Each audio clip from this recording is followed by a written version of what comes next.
What's up, everyone? Welcome to the Handmade and Beyond podcast. I'm your host, LL, leader of the handmadeandbeyond.com website and community.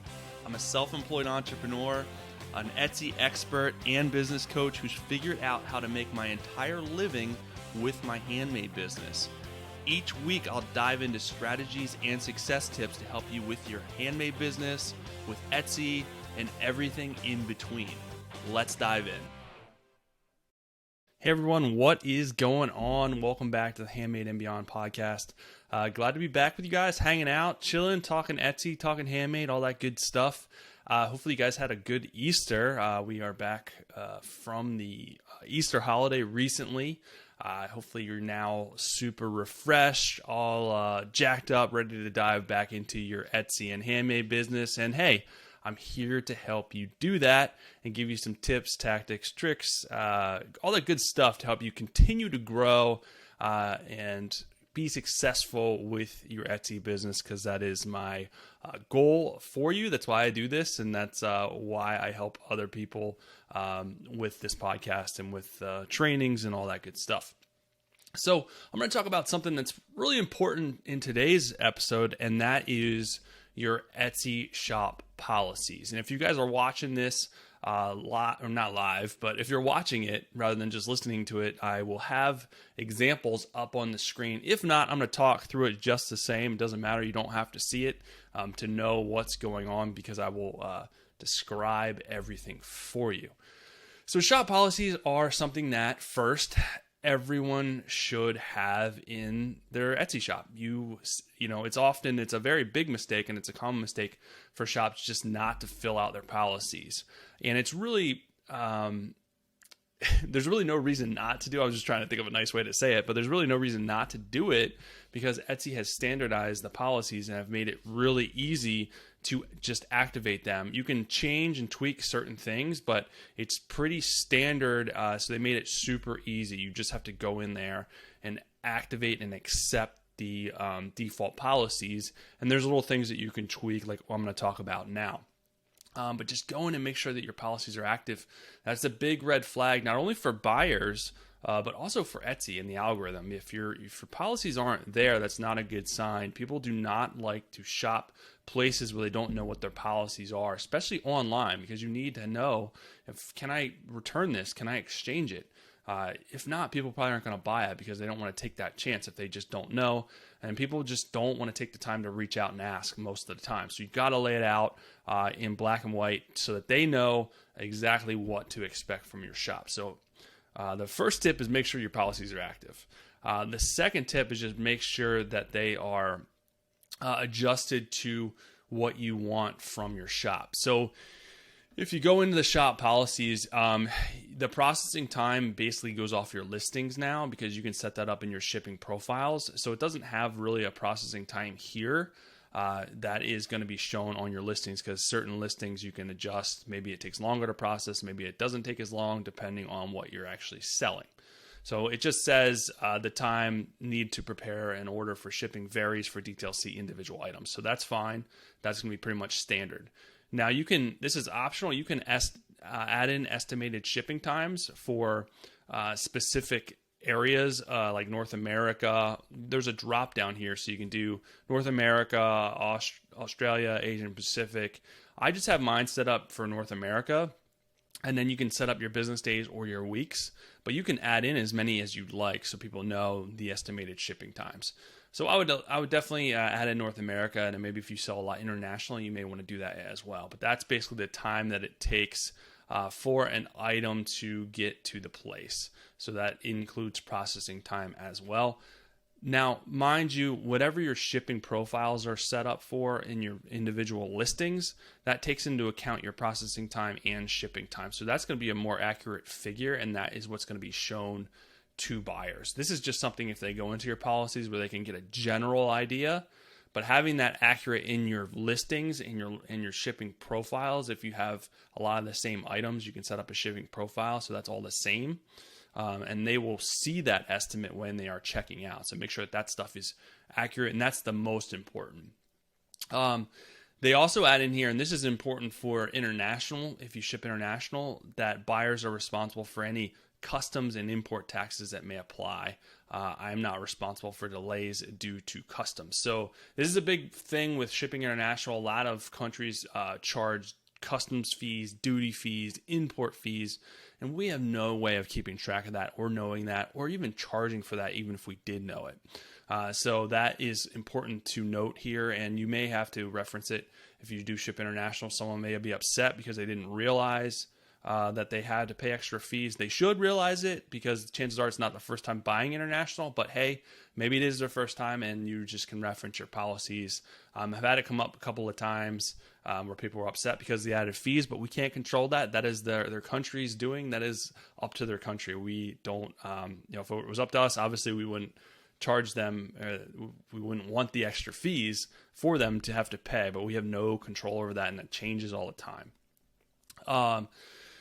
Then it allows you to update your payment options. You should just accept all payments. So if you have the ability to do that, there's no reason not to accept all payments because Etsy takes care of that on the back end. So accepting all payments is a good thing. It makes it more flexible for buyers. The big one I want to focus on in the policy section, though, is returns and exchanges and cancellations. So I'm going to lump all three together: returns, exchanges, cancellations. So these are all three important, and it allows you to either accept returns, exchanges, or cancellations, or not accept them, or accept some and not others. Totally up to you as far as what you want to do. If you do accept a return, exchange, or cancellation, you can toggle the on button, and then it has a contact me within, and there's a drop down. So this is a number of days. So contact me within however many days of delivery, you can set that. The default is 14 days, and then ship items back within 30 days of delivery is the default. So you can change these. There is default options here. There's a variety of different options. I think the contact me within 14 days of delivery to do a return or exchange is good, and then ship items back within 30 days. I think that's a pretty good default, but you guys can control what you want to do there as far as returns and exchanges. I would recommend doing returns and exchanges just because it adds more flexibility for buyers, and they can still, if you don't accept returns, they can still file a claim with Etsy to do a return, so that you can be overridden there and have to accept the return, just depending on the circumstances. But protect yourself and have it set up anyway, and like I said, depending on what you sell, you may or may not want to accept a return or an exchange. And then the other thing to keep in mind is when you do accept a return or exchange, you have to figure out if you're going to, what you're going to do as far as shipping goes. Are you going to pay for the shipping for them to ship it back? So you're paying again for shipping, or are you going to make them pay for shipping? And then when you send the exchange item back, are you going to cover that shipping charge? That's usually how I do it. So regardless of whether it was free shipping or they paid for shipping on the front end, if they want to exchange it or return it, they have to ship that item back. They have to pay to ship that item back. And then if it's an exchange, I'll eat the cost and ship the new item to them. If it's a return, then it's just a one-way. They ship it back, and then I issue the refund on the order once I get it back. So you have to decide and figure out what you want to do as far as that, as far as returns and exchanges, and what you want to do as far as the conditions of the return. So it does have the default conditions of return here that it says buyers are responsible for return shipping costs. If the item is not returned in its original condition, the buyer is responsible for any loss in value. So that is defaulted on here when you do select to accept a return. So you can override that, and if you do want to cover the cost, if they ask you or they're super upset or it was your fault, maybe you do want to provide them with a return label. I mean, that's totally up to you guys and your customer service. But generally, I don't provide return labels unless, like I said, I messed up the order, I screwed up, or they're just super agitated, super upset. Chances are they're probably gonna leave me a bad review. Then maybe I'll do it. So it just depends on the conditions of what's going on. Cancellations, you can choose to accept or not accept cancellations. And then again, there is a drop down. It says within 2 days of purchase, 24 hours, 3 days. So whatever you want to choose there, if you do accept cancellations. I would probably recommend accepting cancellations. You want people to cancel the order if maybe they don't want it. You don't want to go through the rigmarole of them getting it and being upset because they couldn't cancel it. So I think it's good to offer a cancellation of an order, depending on how fast you're shipping it too. So if you ship stuff out in 1 day usually, then you got to do a cancellation pretty fast. So you'd have to set that timeline within a couple hours, which you can do here. If your shipping time is usually 3 to 5 days, then maybe you want to do a 1 day or 2 day, up to 2 day cancellation. So again, that's totally up to your workflow and what you want to do there. But I would suggest at least offering the option just to make it easier for your buyers. The next thing on here is privacy policy. So this is good to have, and especially if you ship internationally, the EU requires you to have a privacy policy. So you're like, whoa, what the heck do I put as far as a privacy policy? Well, if you guys go to, if you're fans or of Allura like I am, I'm a huge fan of Allura, I use it all the time, they have a free privacy policy generator in the resources section. So whether you have an account with them or not, and use for their SEO tool and the other great resources that they have, totally worth it, by the way. But if you don't want that stuff, they have some free resources, and the privacy policy generator is one of them. Super easy to use. You can literally generate a privacy policy in like 2 minutes. You put there's a couple of information that you have to put in there: your email, your business name, different things like that. It's a walkthrough form that you can fill out really fast, and then you generate it, and literally you just copy and paste it into your privacy policy section here on Etsy. Super easy, a quick way to make you compliant with the EU, and it's just a good thing to add to your policies to have. So I would definitely recommend doing that. Like I said, super easy. So outside of that, those are the main things that you want. So make sure all of your policies is activated. Your your policy is activated. You want to make sure you have your policies, and then you just have to figure out the main thing is, again, your returns, exchanges, and cancellations. That is the ones that are super important to have, but really easy. This literally will take you less than 2 minutes to do, so there's no reason not to have it. Additionally, I'm going to add in here that if you scroll down past the policy section, you can have an FAQ. So I would also recommend filling out the FAQ, and maybe it's something you're not sure what to include at first, but as you start running your business and maybe you get common questions or the same questions over and over, you should put them in your FAQ section. Or if you have something, maybe if you do a lot of custom orders, or there's things different that you do with shipping or creating your orders or the process, anything like that is fair game to use for your FAQ section. So people can come, look at it, get their questions asked, so they don't feel that, you know what I mean? You don't want them to feel lost, because chances are they're just going to move on. And then whatever you do in your FAQ, I would also put that in your listings descriptions as well, just because you want to have the more information, the better. You have to assume that people aren't going to read a lot of what you have. So the more redundant you are with that good information, the better off you are, because chances are if they have a question and it's not answered, they're going to move on to someone that answers their question. They're not always going to reach out to you just because people feel like you're not going to respond quickly, or they're ready to buy now and they don't want to mess around with messaging sellers and different things like that. So if you can hit all that stuff in an FAQ in this section and in your listings as well, it's going to bode well for your shop, and just it's going to create more, people are going to be more satisfied, more trustworthy of you, because you're taking the extra time to answer all their questions, have as much information in there as possible for them. So it's always good to have. Like I said, you may not be sure what to do at the beginning, but it's something that you can definitely add in later on as things progress and as you get common questions.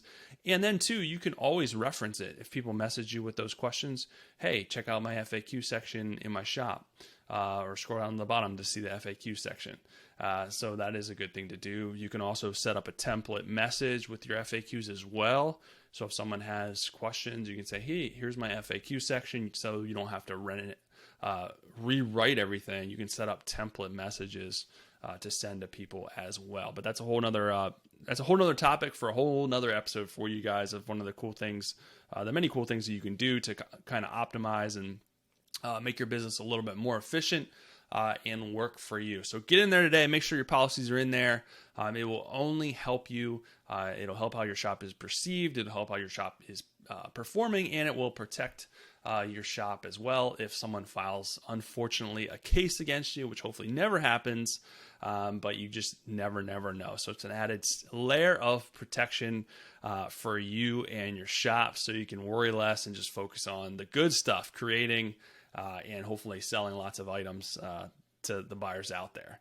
That's it for today, guys. If you guys are not already in the Handmade and Beyond community, you guys know I'm going to tell you to get in there. I want to help you out. I want to help you start, build, or grow your Etsy business, just like I have hundreds of other Etsy sellers. You get access to a help forum, which you can get any question answered at any time in the day. I'm in there all the time helping members. One of my favorite things to do, actually, is work with my members to help them move their business forward. Just give them the support so they know that they're not alone, that they have someone in their corner, someone that believes in someone believes in them, and someone that's been there in their shoes, struggled along the way to find success. And I did it a lot of times alone. So I want to make sure that you guys are not alone as well.